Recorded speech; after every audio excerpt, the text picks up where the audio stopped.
In 2013, the same company that released Cash Crusher released another game called BattleBlock. It launched on Xbox 360, and I got it right away. This game became something I always cherish memories on, something I could look back and see how me and my friends relaxed and had funny times with this game. This game was a platform game where you went around and tried to figure out the map with your friend. It was a co-op game. This game had many mechanics to it, like trading, black market, gambling. Well, not really gambling, it's just slot lottery, little slots for the head. But this is why I love the game. The way you could just trade with your friends and try to finesse them, just a little something. Trying to get the stuff you want. It's what made me really love this game. I remember just playing this game with my friends and just trolling randomly. It didn't even matter if we completed it. But when it did matter, and someone sold, trolling was the best thing in this game.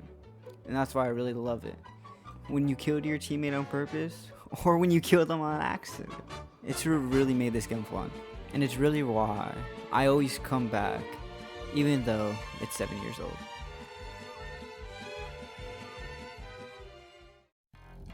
The gift shop is something I truly enjoy during this game. It has 3 simple things in it, and then it makes it totally awesome. The first thing about it, when you first walk in, is the slot machines. The slot machines are 4 different things that take 10 gems and give you heads.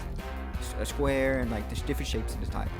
The second thing you see when you go upstairs is the black market. When you trade in your yarn for a tool, when you trade in your yarn for a weapon, it makes it really cool in a really cool way where you can trade weapons with weapons you don't even have. The third thing you see is the trading systems. It has 2 booths. They're both the same booths and they do exactly the same thing. But the thing about the trading system is the trading system itself. It has many things to it, as you're able to see the other person's items. Then you're able to request what you want and you just choose that. And then your guy will just have a little sign like, yo, choose me. And when someone requests his item, it has an arrow, it just shows you what to choose and where to go. And then you just press accept 3 times and the trade's done. Now this is the part where trolling happens. As when you're about to accept, you're able to switch your item real quick and switch it to something that's totally ass and you don't even need it. For something that's so good, it looks really cool. And this is where many people get finessed at, and this is where I shine. With the gift shop, it mixes really well with the other concepts of the game, as the concept is really fun to play with and troll with, and just mess around in general. The one thing that I really love about this game is the throwing and pulling of teammates together and working together as you go along. Another thing about this is you could use this to troll really easy, as you could throw your teammate somewhere where they're not even supposed to be, or you're not even gonna help them.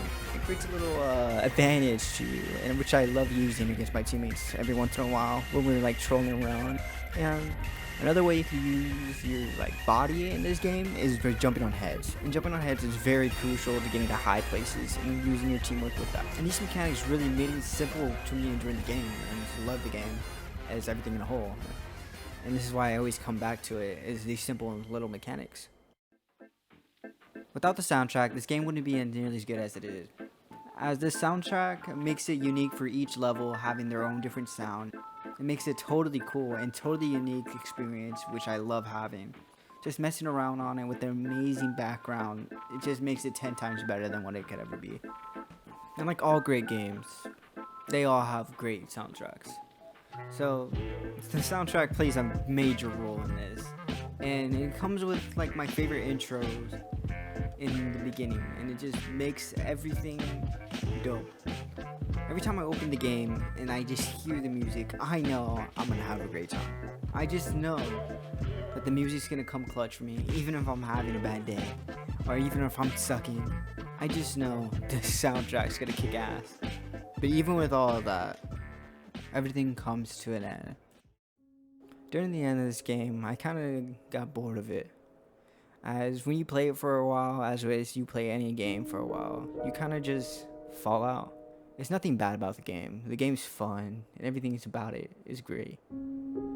But as you start to get older and your friends find other games that you like playing, you start to move a bit, and that's what happened with BattleBlock. I started to move on to other games I haven't played on Xbox, Minecraft, just random Xbox indie games like Miner Z, the Lego games, It's not BattleBlock's fault for the end of the game, as the game is still enjoyable till this day when I just hop on and have nothing else to do. That's why I always cherish the memories on BattleBlock. I wouldn't say a long-lasting game, but the time that it did last, I truly enjoyed it to an extent. This has been the Flashback to BattleBlock Theater. Thank you.